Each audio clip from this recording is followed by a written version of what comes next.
ओ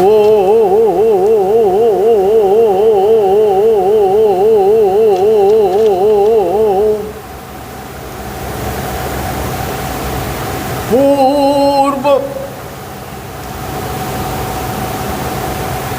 दक्षिण पश्चिम उत्तर अध ऊर्ध्वम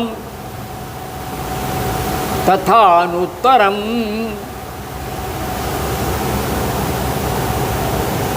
बड़ा सहज है। पूर्वम दक्षिण, पूर्व दक्षिण।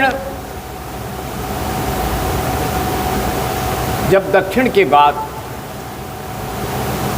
फिर क्या आएगा? पश्चिम, और पश्चिम के बाद दिशा आएगी उत्तर। चारों तरफ, और एक नीचे दिशा अध, और एक ऊपर ऊर्ध्व दिशा। तो हमारे ऋषियों ने इन संपूर्ण ऋषियों दिशाओं को हमारे शरीर में स्थित किया है, और फिर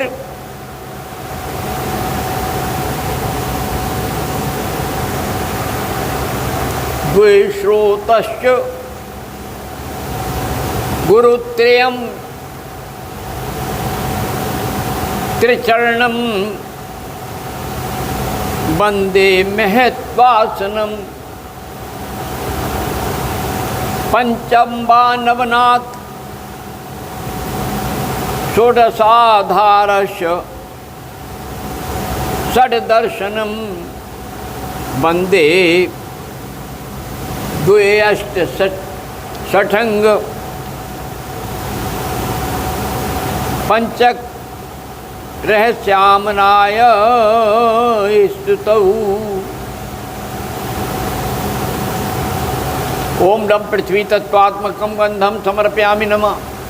ओम हम आकाश तत्वात्मकं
ओम रम पृथ्वी तत्वात्मकं गंधम समर्पयामि नमः। और हम आकाश तत्वात्मकं पुष्पं समर्पयामि नमः। ओम यम वायु तत्वात्मकं गंधम समर्पयामि नमः। ओम रम अग्नि तत्वात्मकं दीपं समर्पयामि नमः। ओम वम अमृतात्मकं नैवेद्यं समर्पयामि नमः। ओम सम सर्वतत्वात्मकं तांबूलम समर्पयामि नमः। जब ध्यान में चला जाता है साधक तो उसे अपना होश नहीं जाता, वो शून्य में खो जाता है। यही तो साधना है, यही तो शून्य की यात्रा है।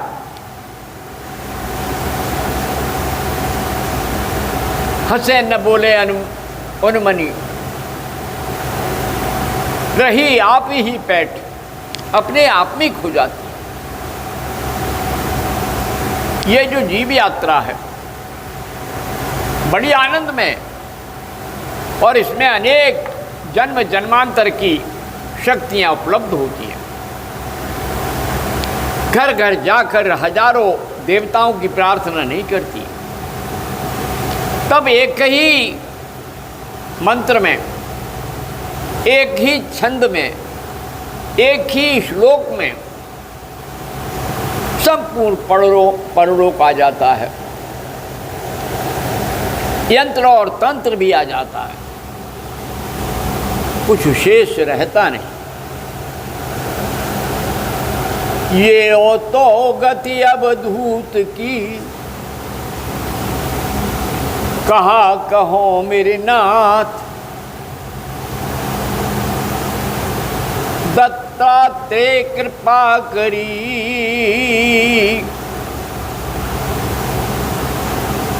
पकड़ो मेरो हाथ। ऐसे दत्तवान भगवान ने कृपा कर दी।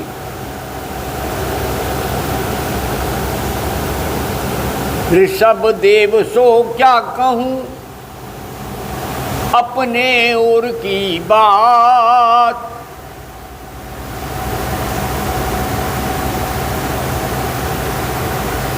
इंद्रिय जीती आपनी, पूर्ण दिना साथ। सारे जीव के अपने अपने कर्म हैं। कल मैंने इस महा स्तोत्र को सुनाया था, आमना स्तोत्र। षड दर्शन, षड आमनाएं, भारतीय संस्कृति कितनी अद्भुत है। और भगवान शिव के मुख, पांचों मुख,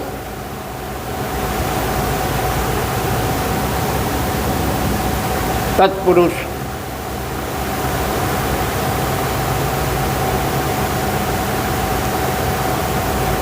अघोर,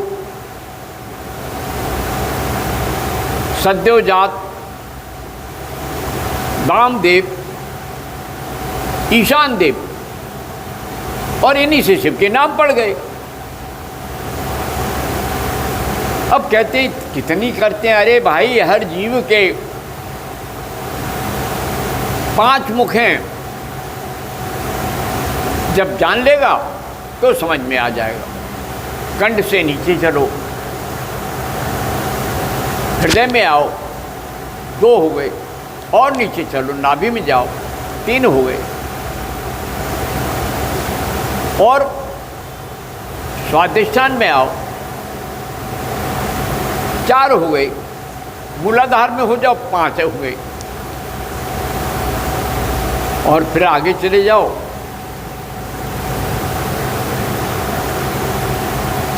तो 6 हो जाएंगे, और 7वां सत्य है, जहां बैठने के बाद कुछ रहता ही नहीं, सब आत्मसात हो जाता है।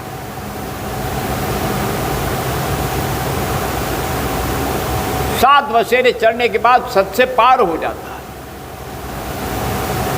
कहेंगे ये पगला क्या बकता है। अरे भैया, प्रत्येक जीव की यौगिक यात्रा है। हमारे यहाँ 12 अवतार जितने भी हुए हैं, सबकी एक यात्रा है। पहला, दूसरा, तीसरा, चौथा, 5वां और 6ठा परशुराम, सबकी एक यात्रा है। परशुराम के जब कार्यकाल पूरा हुआ तो राम आ गए, राम का कार्यकाल पूरा हुआ तो कृष्ण आ गए।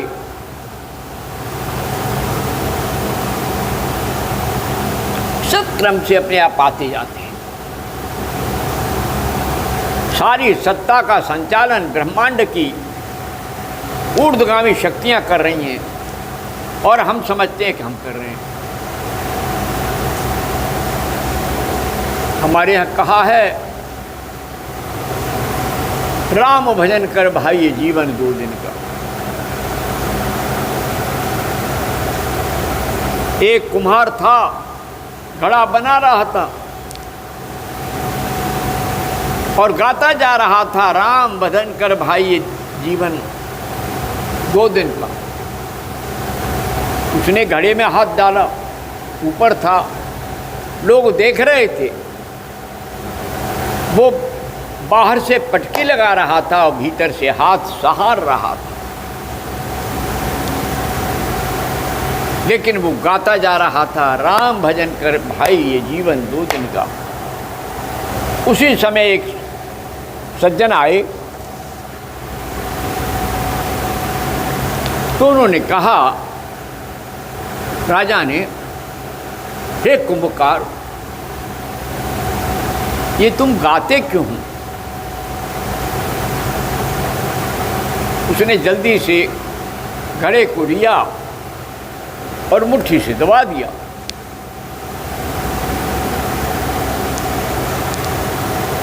बोले, तुमने ये ऐसा क्यों किया?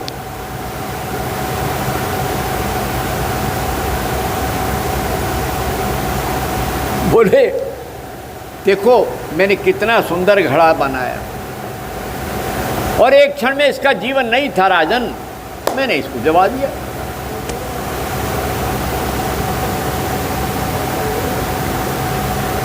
तो मैं ये घड़ा बनाते पे राम का भजन भी कर रहा हूं और राम का भजन करता हूं तो मैं अन्य लोगों को भी संदेश देता हूं। सुनो, पहले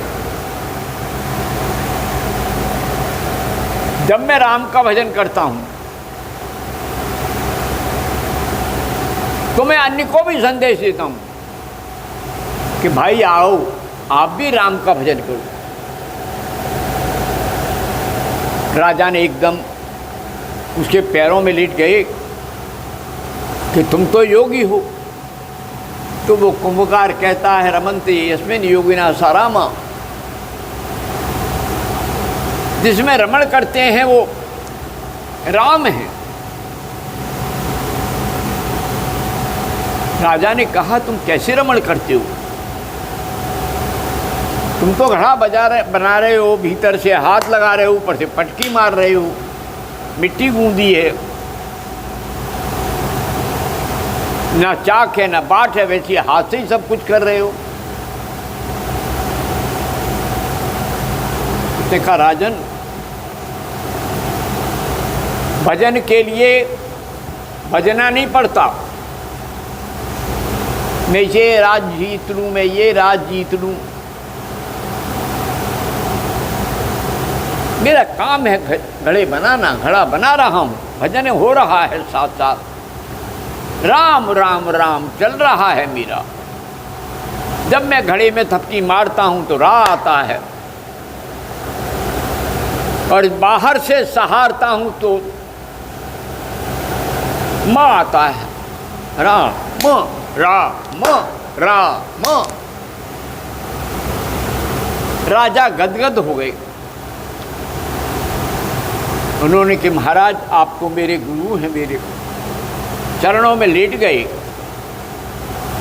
लेकिन राजन, तुम राजा हो, मैं तो गरीब कुंभकार हूँ।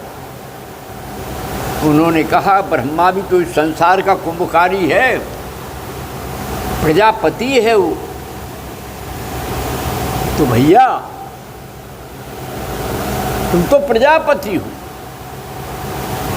संपूर्ण प्रजा का व्यवस्था करना इस घट से ही तो कर रहे हो। मेरा ये शरीर रूपी घट आज आपने बना दिया। राजा ने कहा, राजन,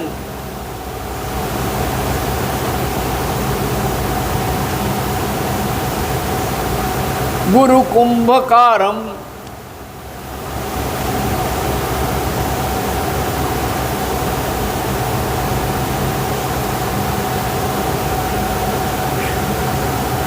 गुरु कुंभकारम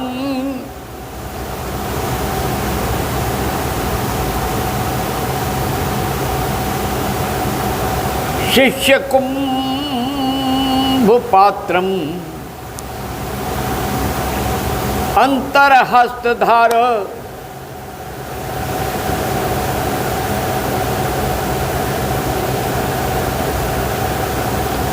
उपरि पुट्टकारम। कुमार ने कहा, प्रभु इतना तो ज्ञान हो गया आपको, लेकिन घड़ा ये अभी मैंने दिखा दिया कि नष्ट हो जाता है, लेकिन इस घड़े को जब मैं हवा में डाल दूंगा, अग्नि में तपा लूंगा, जल और मिट्टी ने तो अपना काम कर दिया, अग्नि में तपा लूंगा, पच जाएगा, पक जाएगा, और जब बाहर निकालूंगा तो हवा, या हवा जलाऊंगा तो वायु इसको सुंदर बना देगी। और जो इसमें खालीपन है, जो आकाश है, खाली है, वो आराम से जल को रख लेगा। जल निर्मल होगा, अच्छा होगा। तो एकादशी के दिन हमारे यहाँ घड़े का दान किया जाता है। कुछ लोग एक एकादशी करते हैं, नहीं तो बैसाख की पहली एकादशी को अंधेरे पाकी से शुरू कर देते हैं, मिट्टी का घड़ा लाते हैं और दान करते हैं। तो ऐसे ये शरीर है, जितना तपाओगे उतना आनंद देगा। और कूटस्थ में जा कर के जितने हथौड़े मारोगे, जितने हथौड़े मारोगे उतना मजबूत होता जाएगा। इसी को कबीर कह गए, गुरु कुमार शिशकुंभ है, गड़गड़ काढ़े कोट, भीतर हाथ सहार के बाहर मारे चोट। संस्कृत के उस पद को के अनपढ़ कबीर से उतरवाया परमात्मा ने।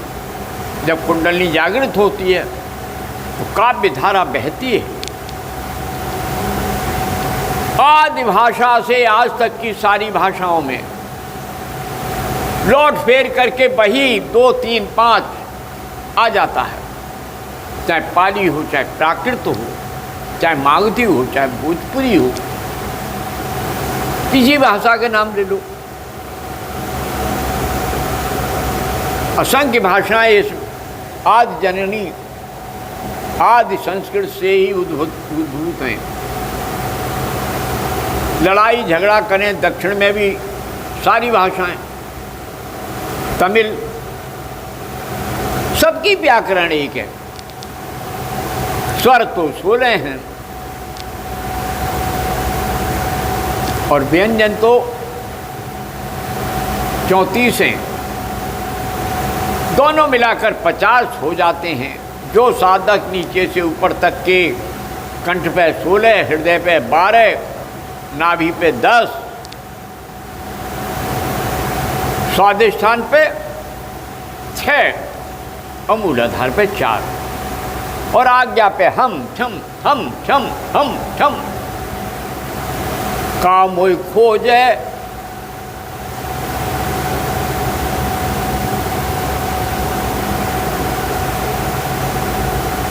हंस बने गो जाए, हम छम करे तू, भव से पार हो जाए। तब क्या है, अनहद जागे बाजे बाजे, बजे ढोल लगाड़ा, सुन ले नव तरंग को सुख से बहती अमृत धारा। फिर क्या है, अनहद के आने के बाद अमृत धार बहती है, प्रकाश चारों ओर होता है। बिन दीपक ज्योति बिने, बिन दीपक ज्योति बिना, अंतर बाहर उजाड़, अलख निरंजन जप प्रिय, हो जाए भव से पार। बोलो सतगुरुनाथ महाराज की जय, भगवान रामकृष्ण परमहंस की जय।